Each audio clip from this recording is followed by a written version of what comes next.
Hello दोस्तों, कहानी दुनिया चैनल पर आपका स्वागत है। आइए सुनते हैं मीता जोशी जी की लिखी कहानी पिताजी। रवि ऑफिस से आते ही सीधे कमरे की तरफ चला गया। बैठक में बैठे पिता, जिनकी आंखें उसके आने के समय बाहर टिक जाती थीं, उसके आते ही निश्चिंत हो कमरे में चले जाते। ये उनका रोज का नियम है, आज ही नहीं उसके बचपन से। 5, 10, 15 मिनट ऊपर होते ही उनकी बेचैनी शब्दों में निकलने लगती। बहू, रवि आया क्यों नहीं? आज तो रोज़ से भी ज़्यादा देर कर दी। अरे इतनी देर वो कभी नहीं करता। सोनू, पापा को फ़ोन कर, क्या बात है? इन सब का जवाब एक ही होता, आ जाएंगे। कभी काम में देर हो जाती है, कभी ट्रैफिक। और जब उनकी आवाज़ ज़्यादा सुर पकड़ लेती तो खींच निकलती। रोज़ रोज़ की यही परेशानी। बच्चे थोड़ी ना हैं, परेशान करके रख देते हैं। और पिताजी अपनी बातों को उनके बेफिजूल के जवाब के आगे दबता देख बाहर की हर आवाज़ पर दरवाजे तक पहुंच जाते। उम्र अधिक है, इसीलिए चाल थोड़ी धीमी पड़ गई है। कैसे समझाएं? रवि के लिए ये बेचैनी आज की थोड़ी है। बचपन से उसको लेकर उनका यही प्रेम है। उसके इंतज़ार की सीमा उनके बर्दाश्त के बाहर हो जाती है। आज भी रोज़ की तरह दरवाज़ा खोलते ही वही वाक्य दोहराया, इतनी देर कर दी? सब ठीक? फ़ोन कर दिया करो। और हमेशा की तरह थका हारा रवि, पिताजी चिंता मत किया करो, सब परेशान हो जाते हैं, और मुस्कुराकर अंदर चल देता। ये परेशानी नहीं थी कि वो साथ नहीं बैठता, लेकिन उसके घर आने के बाद वो निश्चिंत हो जाते और बैठक छोड़ अपने कमरे का रुख कर लेते। आज जब ऑफिस से आकर वो कमरे में था तो अचानक भूकंप के झटके महसूस हुए। वो फुर्ती से उठ बीवी बच्चे को बाहर भागने की हिदायत देते हुए उन्हें खींचता हुआ तेजी से बाहर भागा। जानता था उन्हें सुरक्षित छोड़ वापस जल्दी आना संभव होगा। पिता जो दूसरे कमरे में बैठे थे, चलकर जितना कमरे से बाहर आ सकते थे, घबराए हुए रवि रवि करते बाहर निकले। जब उन्होंने देखा रवि अपनी बीवी बच्चों को लेकर बाहर भागा है तो वे स्तब्ध वहीं खड़े रह गए।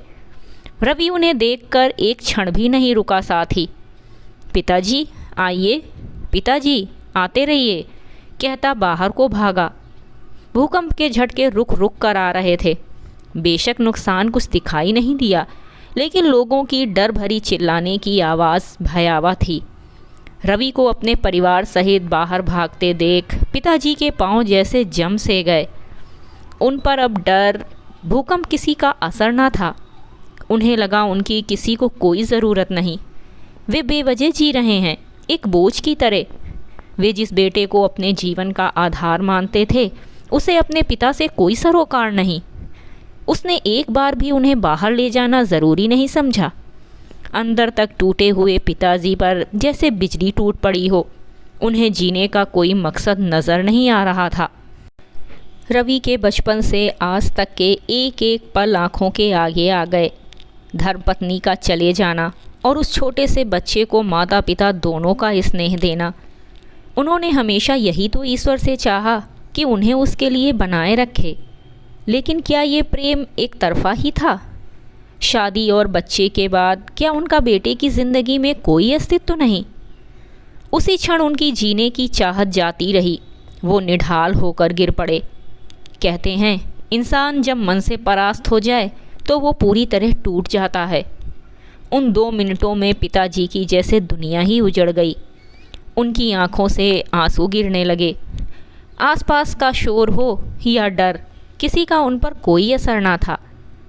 इतने में किसी ने बाँह पकड़कर आवाज़ लगाई, पिताजी हिम्मत मत हारिए, उठिए, जल्दी करिए, 3 झटके आ चुके हैं। बेशक सब ठीक है, लेकिन हमें सावधानी बरतनी होगी। तू अंदर क्यों आया रवि? तू जा, मेरी चिंता छोड़, तू जा, चला जा। बहुत कहने के बाद जब पिताजी नहीं माने तो रवि वहीं बैठ गया। किस्मत में लिखा होगा तो हम दोनों सही सलामत रहेंगे, नहीं तो आपके आशीर्वाद के बिना मैं अकेला जी नहीं पाऊंगा। आत्मग्लानि से भरे पिताजी एक कदम भी नहीं चल पाए और कुछ ही पल में बेहोश हो गए। रवि भी उनके साथ वहीं बैठा रहा। बाहर से लोगों के चिल्लाने की आवाज़ें आ रही थीं। कुछ समय बाद सब शांत हो गया। थोड़ी थोड़ी देर में भूकंप के 4 झटके महसूस हुए। कोई जान माल का नुकसान नहीं हुआ। घरों में दरारें ज़रूर आईं, लेकिन मन की दरारें पूरी तरह भर चुकी थीं। पिताजी समझ गए बेटा उन्हें आज भी उतना ही प्यार करता है, और वही प्यार वो अपने परिवार से भी करता है। बस समय की व्यस्तता और बढ़ती जिम्मेदारियों ने उसे सब ओर से घेर लिया है। उसके फ़र्ज़, ज़रूरतें और जिम्मेदारियां बढ़ चुकी हैं। गलत कोई नहीं होता, बस किसी भी बात पर हमारा नज़रिया दूसरे से भिन्न होता है। ये थी मीता जोशी जी द्वारा लिखी बेहद मार्मिक कहानी पिताजी। उम्मीद करती हूँ आपको हमारी ये कहानी ज़रूर पसंद आई होगी। कहानी सुनने के लिए धन्यवाद।